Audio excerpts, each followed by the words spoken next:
our medical records came through and we were not rejected.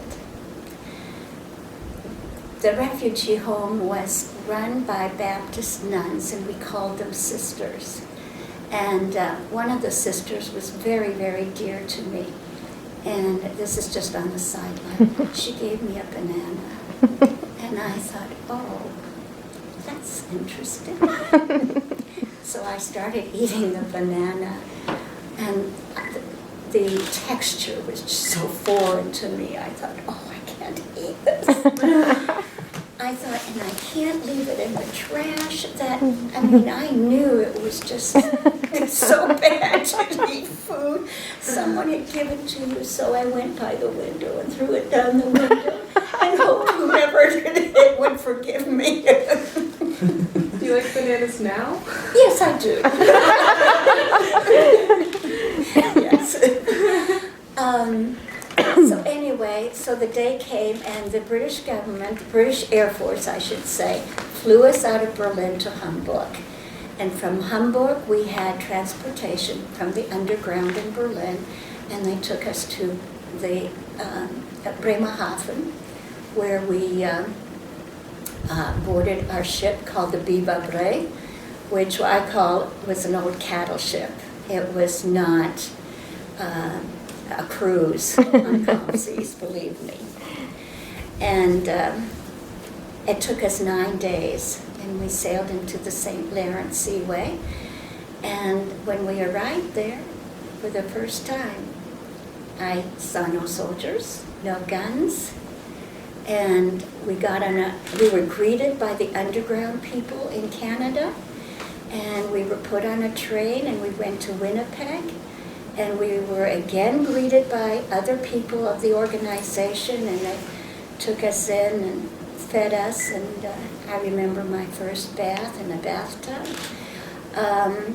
And then we went on another train to Calgary, Alberta, and there we were met by my aunt and uncle, my great aunt and uncle, who were our sponsors. In order to leave, we had to have a sponsor, someone in this country who could take care of us. And so we lived with them on their farm for 3 months, and then my dad got a job in another town called Didsbury, just outside of Calgary, and we lived there for 5 years. And when we went to school, of course, again, we didn't know the language, and so it became difficult. But being with my great aunt and uncle in the town of Trochu was a very good experience, because we were the only ones who were foreigners, and we became a real, what should I say, what's the word? Is it an interest to the town? Oh, yeah, definitely an interest. But it was intriguing to them, you know. And so everybody tried to volunteer to work with us to learn the language. And we made great strides. And I remember even coloring. I had never even seen a coloring book or a crayon or anything, because we did writing and arithmetic. I mean, we didn't play around in school, you know. But we caught on to the language pretty well, and we moved to Didsbury. And then when I was in 4th grade, I was asked, the principal asked my parents if they would allow me to skip a grade. And my parents were elated, but that probably was not a good thing, because I had social problems. I mean, I tried so hard to belong and to be a part of society that, I just became a problem. And so that was not a good experience. However, shortly thereafter, my father decided we needed to buy a house in the city, and so we moved to Edmonton, Alberta. And Edmonton is the capital city of Alberta, and he got a job with a North American Dairy Association or something like that. And then we went to school and to high school, and my mom worked. She was a seamstress, but also was a chef in in a restaurant, and life picked up for us pretty well. And so, however, being in Canada in the late 50s, 58, 59, again, there was a lot of negative feeling towards immigrants from Canada, as we have now, you know, we coming there, taking away their jobs or whatever. And so pretty soon, one of the things that happened, I had a very good friend, and I was always involved in music, and I sang in trios, and we traveled, et cetera, et cetera. And I started dating her brother, and he was tall and dark and good looking, and I learned that his mom would say, "Oh, are you going out with that little German girl?" And so I became the little German girl without a name. And I just hated being German. I hated the fact that my parents couldn't speak the language like I so desperately tried to do, and I was ashamed of being with them and pretty much everything they stood for, and that was really a hard time for me. And then after I graduated, I went to a small college in Edmonton, and I was accepted for a traveling tour group. And as a pianist, organist, and then I sang in a quartet. And we traveled throughout Canada and the U.S. for a year. And when I came back, during that time, I had sung with a trio group. Both the girls were Ukrainian, and they had a friend that they introduced me to who was Russian. And Ernie was a student at the University of Alberta, and when I got back, he had graduated. And so I wanted him to meet my parents, because after all, I was quite serious about him. And so I introduced my parents to his name, who he was, etc. at home. And my father had a glass in his hand, and he threw it across the kitchen and said, "I will have no Russian step into my home." So, with that, I said, "Thank you, but no thank you," and I'm out of here.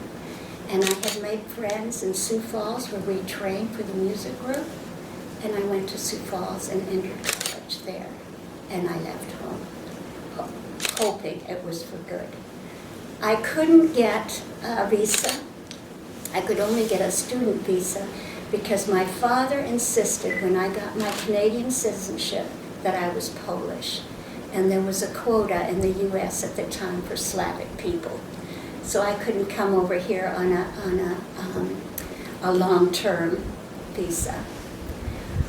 But the people in the college, they had an international department.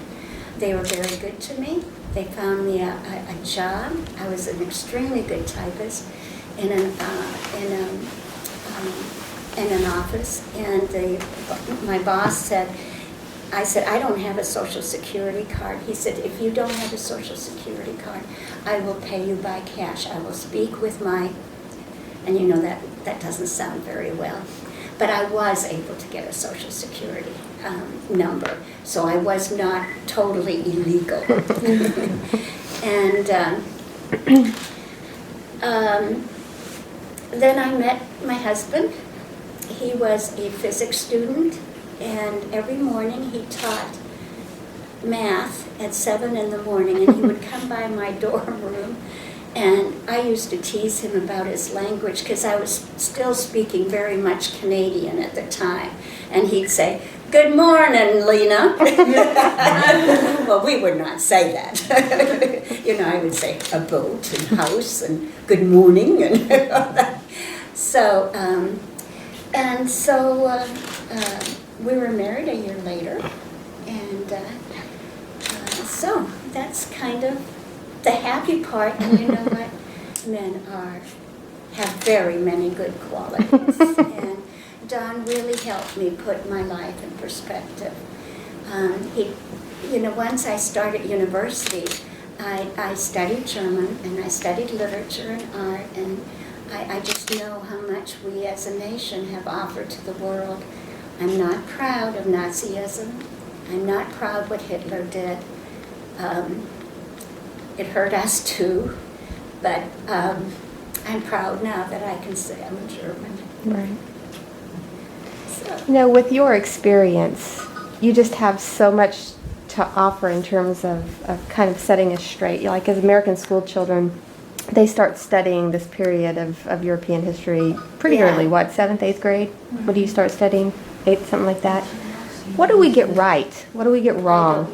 I don't know. You just don't remember. But the reason I like to share my story with anybody is because we're falling back into what we were so many years ago, and we have, as a nation, have not learned it. How so? I just finished reading the book in the Garden of the Beasts.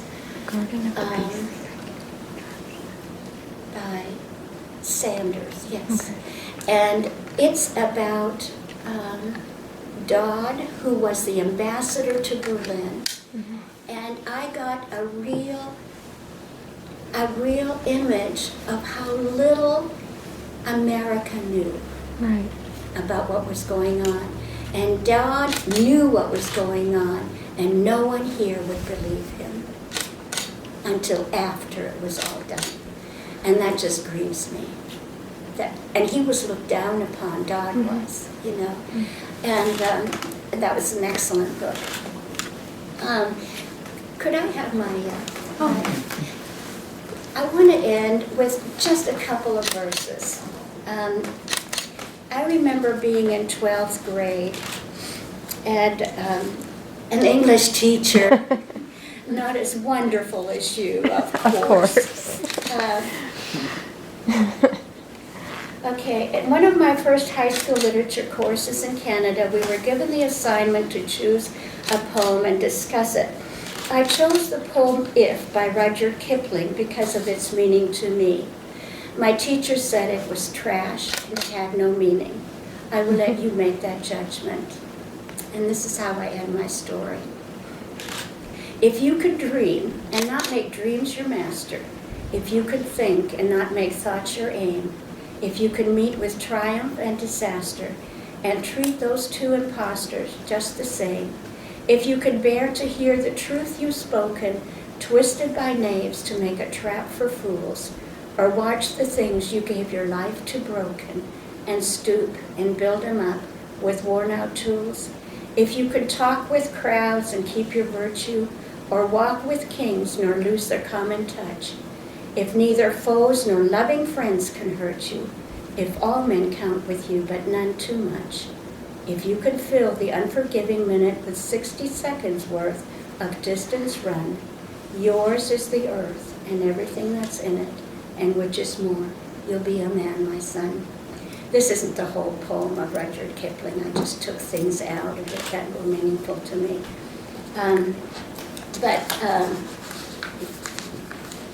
Anyway, that speaks my story. And I must say that through the years, from the time my husband and I went to university, when we were at Florida State, we joined a commune for searching for a harmonious, peaceful life. We joined the Beyond War movement. We joined the Yellow Ribbon Campaign.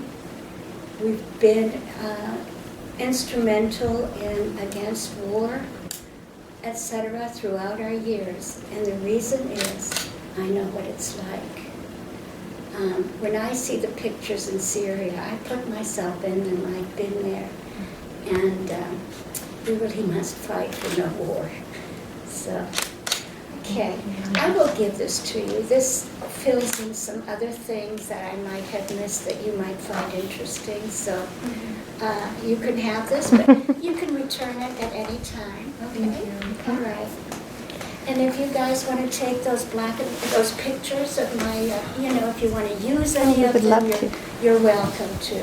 Okay. They're not very good copies. I mean, they're just on regular paper, but it tells a story. They're perfect. Wonderful. Okay. So you also have a sister city in Germany that Yes, you still continue. Sondershausen. I'm on the board. Yeah, tell us about a little bit about that, just to end and Oh, sure. sort of wrap us up. Tell us what you're Well, doing now. The sister city started years and years ago with Richard Cavender, who Okay. was in